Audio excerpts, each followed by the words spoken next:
जय श्रीमन नारायण। पाप मोचनी एकादशी व्रत चैत्र मास के कृष्ण पक्ष की एकादशी को किया जाता है।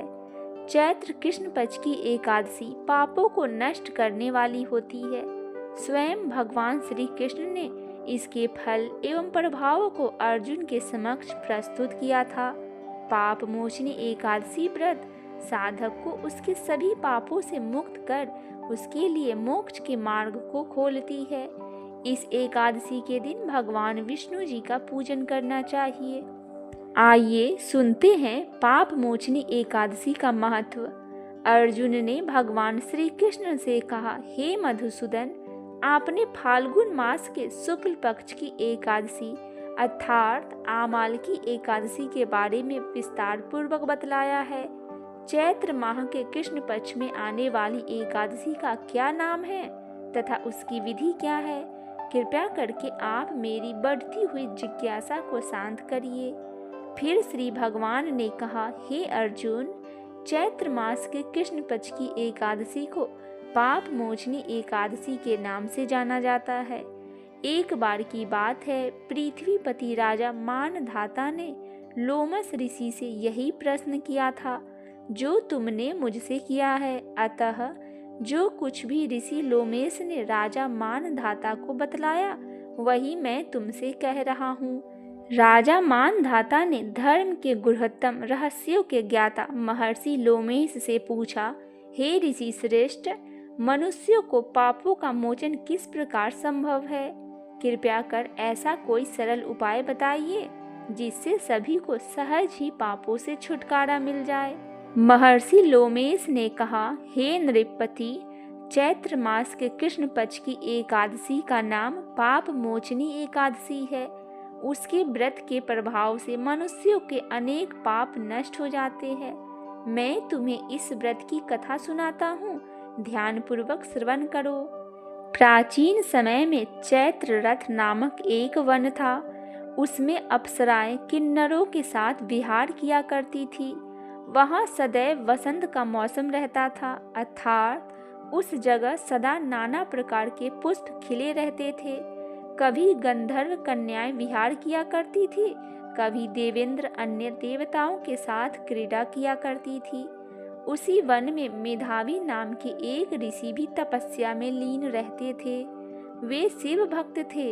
एक दिन मंजुगा घोष नामक एक अप्सरा ने उनको मोहित कर उनकी निकटता का लाभ उठाने की चेष्टा की। इसीलिए वह कुछ दूरी पर बैठ वीणा बजाकर मधुर स्वर में गाने लगी। उसी समय शिव भक्त महर्षि मेधावी को कामदेव भी जीतने का प्रयास करने लगे। कामदेव ने उस सुंदर अप्सरा के भ्रू का धनुष बनाया, कटाक्ष को उसकी प्रत्यंचा बनाई और उसके नेत्रों को मंजू घोषा अप्सरा का सेनापति बनाया। इस तरह कामदेव अपने शत्रु भक्त को जीतने को तैयार हुआ। उस समय महर्षि मेधावी भी युवावस्था में थे और काफी हुष्ट पुष्ट थे। उन्होंने यज्ञोपवीत तथा दंड धारण कर रखा था। वे दूसरे कामदेव के समान प्रतीत हो रहे थे। उस मुनि को देखकर कामदेव के वश में हुई मंजू घोषा ने धीरे धीरे मधुर वाणी से वीणा पर गायन शुरू किया तो महर्षि मेधावी भी मंजू घोषा के मधुर गाने पर तथा उसके सौंदर्य पर मोहित हो गए। वह अप्सरा मेधावी मुनि को कामदेव से पीड़ित जानकर उनसे आलिंगन करने लगी। महर्षि मेधावी उसकी सौंदर्य पर मोहित होकर शिव रहस्य को भूल गए और काम के वशीभूत होकर उसके साथ रमन करने लगे। काम के वशीभूत होने के कारण मुनि को उस समय दिन रात का कुछ भी ज्ञान न रहा और काफी समय तक वे रमन करते रहे। तदुपरांत मंजू घोषा उस मुनि से बोली, हे ऋषिवर, अब मुझे बहुत समय हो गया है, अतः स्वर्ग जाने की आज्ञा दीजिए। अप्सरा की बात सुनकर ऋषि ने कहा, हे मोहिनी, संध्या की तो ये आई है, प्रातःकाल होने पर चली जाना। ऋषि के ऐसे वचन को सुनकर अप्सरा उनके साथ रमन करने लगी। इसी प्रकार दोनों ने साथ साथ बहुत समय बिता लिया। मंजू घोषा ने एक दिन ऋषि से कहा, हे विप्र, अब आप मुझे स्वर्ग जाने की आज्ञा दीजिए। मुनि ने इस बार भी वही कहा, हे रूपसी, अभी ज्यादा समय व्यतीत नहीं हुआ है, कुछ समय और ठहरो। मुनि की बात सुन अप्सरा ने कहा, हे ऋषिवर, आपकी रात तो बहुत लंबी है, आप स्वयं ही सोचिए कि मुझे आपके पास आए कितना समय हो गया, अब और ज़्यादा समय तक ठहरना उचित नहीं होगा। अप्सरा की बात सुन मुनि को समय का बोध हुआ और वह गंभीरता पूर्वक विचार करने लगा। जब उन्हें समय का ज्ञान हुआ कि उन्हें रमन करते हुए 57 वर्ष व्यतीत हो चुके हैं, तो उस अप्सरा को वह काल का रूप समझने लगे। इतना ज्यादा समय भोग विलास में व्यर्थ चला जाने पर उन्हें बड़ा क्रोध आया। अब वह भयंकर क्रोध में जलते हुए उस तप नाश करने वाली अप्सरा की तरफ भ्रुकुटी तान कर देखने लगे। क्रोध से उनके अधर कांपने लगे और इंद्रियां बेकाबू होने लगे। क्रोध से थरथराते स्वर में मुनि ने उस अप्सरा से कहा, मेरे तप को नष्ट करने वाली दुष्टा, तू महापापनी और बहुत ही दुराचारणी है, तुझ पर धिक्कार है, अब तू मेरे श्राप से पिशाचनी बन जा। मुनि के क्रोध युक्त श्राप से वह अप्सरा पिशाचनी बन गई।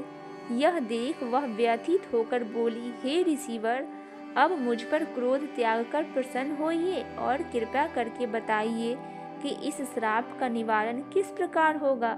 विद्वानों ने कहा है, साधु की संगत अच्छा फल देने वाली होती है और आपके साथ तो मेरे बहुत वर्ष व्यतीत हुए हैं, अतः अब आप मुझ पर प्रसन्न हो जाइए, अन्यथा लोग कहेंगे कि एक पुण्य आत्मा के साथ रहने पर मंजू घोषा को पिशाचनी बनना पड़ा। मंजू घोषा की बात सुनकर मुनि को अपने क्रोध पर अत्यंत गलीन हुई, साथ ही अपने आपात कृति का भय भी हुआ। अतः पिशाचनी बनी मंजू घोषा ने मुनि ने कहा, तूने मेरा बड़ा बुरा किया है, किंतु फिर भी मैं तुझे इस श्राप से मुक्ति का उपाय बतलाता हूँ। चैत्र मास के कृष्ण पक्ष की जो एकादशी है, उसका नाम पाप मोचनी एकादशी है। उस एकादशी का उपवास करने से तेरी पिशाचनी का देह से मुक्ति मिल जाएगा। ऐसा कहकर मुनि ने उसको व्रत का सब विधान समझा दिया। फिर अपने पापों का प्रायश्चित करने के लिए वे अपने पिता च्यवन ऋषि के पास गए। च्यवन ऋषि ने अपने पुत्र मेधावी को देखकर कहा, हे पुत्र, ऐसा क्या किया है तूने कि तेरे सभी तप नष्ट हो गए हैं, जिससे तुम्हारा समस्त तेज मलिन हो गया है। मेधावी मुनि ने लज्जा से अपना सिर झुकाकर कहा, पिताश्री, मैंने एक अप्सरा से रमन करके बहुत बड़ा पाप किया है। इसी पाप के कारण संभवतः मेरा सारा तेज और मेरे तप नष्ट हो गए हैं। कृपा करके आप इस पाप से छूटने का उपाय बतलाइए। ऋषि ने कहा, हे पुत्र, तुम चैत्र माह के कृष्ण पक्ष की पाप मोचनी एकादशी का विधि तथा भक्ति पूर्वक उपवास करो, इससे तुम्हारे सभी पाप नष्ट हो जाएंगे। अपने पिता च्यवन ऋषि के वचनों को सुनकर मेधावी मुनि ने पाप मोचनी एकादशी का विधि पूर्वक व्रत किया। उसके प्रभाव से उनके सभी पाप नष्ट हो गए। मंजू घोषा अप्सरा भी पाप मोचनी एकादशी का उपवास करने से पिशाचनी का देह से छूट गई और पुनः अपना सुंदर रूप धारण कर स्वर्ग लोक चली गई। लोमेश मुनि ने कहा, हे राजन, इस पाप मोचनी एकादशी के प्रभाव से समस्त पाप नष्ट हो जाते हैं। इस एकादशी की कथा के श्रवण और पठन से 1000 गौदान करने का फल प्राप्त होता है। इस एकादशी की कथा के श्रवण और पठन से 1000 गौदान करने का फल प्राप्त होता है। इस उपवास के करने से ब्रह्म हत्या करने वाले, स्वर्ण चुराने वाले, मद्यपान करने वाले, अगम्यागमन करने वाले आदि भयंकर पाप भी नष्ट हो जाते हैं और अंत में स्वर्ग की प्राप्ति होती है। बोलिए श्री हरि भगवान विष्णु की जय, माता लक्ष्मी की जय, श्री कृष्ण जी महाराज की जय।